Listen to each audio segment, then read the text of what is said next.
All right, I guess let's do a part 5 of where we are at. So we've got the gears in, we've got our main shaft in, we have our new shift forks that are in place. Our front bearing retainer is torqued down. We got our copper washers. We've sealed the bolts to the case using Permatex number 2, okay? We have a little bit of Permatex number 2 on the bearing retainer and in between the gasket. We've got some Permatex number 2 right in front of that old cluster gear shaft, okay? Keep in mind we do have a cork seal, input shaft seal right in over here. And you'll see that sometimes you'll get a felt seal or a cork. The original one was a cork. And we went through some shifting on it. And one of the things that you want to do when you're doing your shifting is get your case on here, secure your bearing in the back, and now we can go and do a bench testing and see where we're at, okay? So when you're putting your shift rails in, what you're gonna wanna do is you're gonna take your spring, and we're gonna take our spring, we're gonna put a little bit of lubricant on there. So I use my assembly goo that I have, that goes in. Then we have the 5/16 ball that comes in there, and that ball should protrude out about 3/4 of the way, okay? And that's gonna give you some really good positive engagement when this shift rail moves in and out. When I'm putting the shift rail in, a lot of times what I'll do is I'll turn the ball detent that's on this shaft upward so I can slide it easily. I push down with a punch, okay? And I slide that shift rail and I find out where the neutral position is and I turn it and I lock it into place. And I do the same for this side as well. When you're putting your shift forks in, you know that we have this little retaining pin here. The best way that I can describe how tight to do it is a sharp rise in torque, okay? And of course, you wanna use the correct socket. If you don't, you're gonna strip this out and it's gonna be a nightmare to try to get that out. We don't need to add any sealant or anything to this, okay? No thread locker. And we're just gonna use the correct tool to put that in there. This one is, let's go ahead. Where is she at? This is a 5/32. So the new Joes are a 5/32. There's no metric here, okay? So once you get everything in place and you get your guide rail in, now we can start bench testing it. We put the top cover on. We put our new shift plate on, okay? A lot of the times these are worn. You'll find them worn on the sides here, okay? And that's another big thing. If we're worn on either side, we're not moving this shift rail far enough to do the engagement. So unfortunately, when things look questionable, we can save the old parts, but we do want to replace them, okay?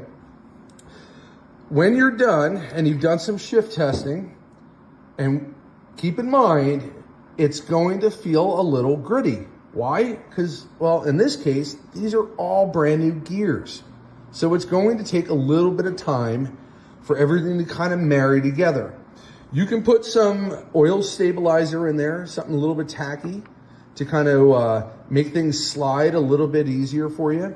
But one thing I want to take notice of is when you get this all together, okay, the first thing people want to do is spin the input shaft. And I want to give this disclaimer. When you go to put either the felt seal or the cork seal on the front, expect this shaft to be a little bit tighter and not as smooth, okay? That is a given, and it's not anything that you did wrong in the case, it's just the fact that we have a little bit of friction here. And that's why we oil that felt or cork seal in the front, okay? When we do our shifting, one thing that we want to take notice of is where the synchronizer collar is in relationship to the top of the dog. When you go to shift it, if the case is worn in this location, because interesting enough, this part right here is dual function, okay? Not only is it there to support the shaft, okay, the shift rail, but it also serves as a stop. If we were to shave, let's say 20 thousandths off this corner here, well, it's gonna take the collar and it's gonna move it another 20 thousandths. If it moves it an extra 20 thousandths, well, then the teeth on that collar go past what they call the nub of that dog. The dog then has an opportunity to flip up, and because it flips up, okay, it'll flip up like this, it'll go on top of the synchronizer, the blocking ring, and you won't be able to get into second gear. So that's one thing that you want to check for, and you do that by turning it over and making sure that the dog is right underneath those teeth of the collar for the synchronizer hub assembly, okay? The next thing that you're gonna wanna do is also shift it into second gear. We wanna make sure that the collar is up against second gear, okay? And we wanna do the same thing. We wanna turn the input shaft and we wanna make sure that the synchronizer collar is on top of the dogs, okay? That's really, really important that you double check that, okay? And the other thing that we wanna double check when we're doing our shifting is we're gonna move the dog or the blocking ring, and we wanna make sure that this dog sits rather close to the groove of the blocking ring, okay? So this blocking ring probably cuts off around here. If the dog, if you have, and I'll go into this in a minute, if you by chance have a different dog and you go to look at it and it's further back, you run the risk of having this blocking ring spin. So we want fluid motion on this blocking ring, okay? So we've done a couple of tests on here. We've probably done about 12, maybe 13 cycles back and forth and double checking. We put our gasket on the top and we want to see for commonality and expect it a good positive engagement. We want click, click, right? We want everything held in place. But I want to go over something here with you. This is another reason why the T84 becomes a rather challenging transmission to do. And here's the thing. When you're doing it, I have tons of springs from transmissions that I've taken apart. And interesting enough, there are different sizes, okay? And I'll show you that. There's some different sizes that you're gonna see in a T84. For some reason, I've seen the first reverse, which is here, will have sometimes a shorter spring. The 2-3 sometimes may have a longer spring. And I'll actually show you. This was one that I took out of a transmission. And the one on the left was the first reverse. The one on the right was for the 2-3. The ones that you're normally going to find in your kit are the most common size, and it's got a nice spring tension to it, okay? Now, you can play around with the springs and the spring height. These are ones that I have during rebuilds, and they're much longer. They can be adjusted. I can cut them, shorten them, and so forth. I use those springs and modify them when the cavity for these springs, the detent springs, are just a little too worn out. And I don't want to throw washers in there or spacers. I just want to get a different spring. So I may have to take this apart over and over just so I can have that positive engagement. We want that click, click. When you're shifting into gears, we want to feel the ball hit the groove on your shift rails. So one thing to be noted for is there are different springs that were offered, okay? And just because of what you take out doesn't mean that what you're getting is going to be the same, because they changed them up. Another thing that changed over the years that I've seen are the dogs, okay? We have a couple of different sizes on the dogs. Some are short, some are a little bit longer. Some of the nubs are a little bit more pronounced.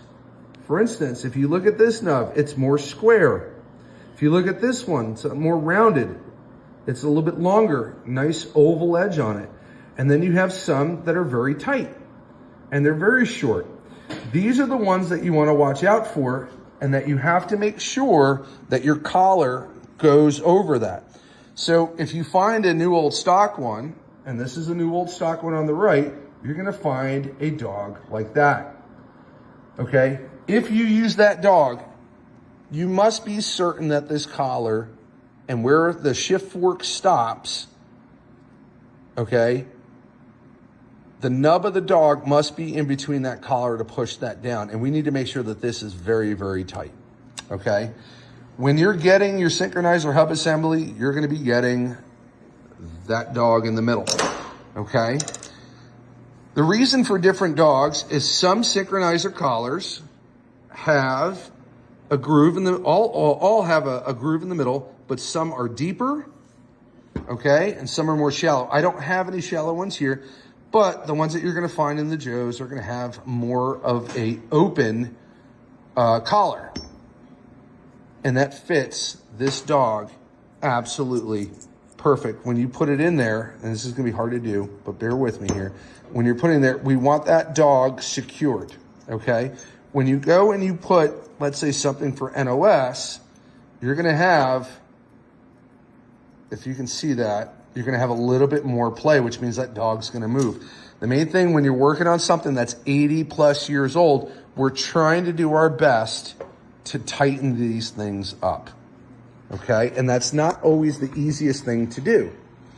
The other thing that you're gonna notice, and we touched about this on, I think, part 1, is this is an original first reverse shift fork. And if we measure, okay, so we're at 1.85, and we're gonna take the Joes, and these are forged, by the way, is also 1.85. So these are also made correctly.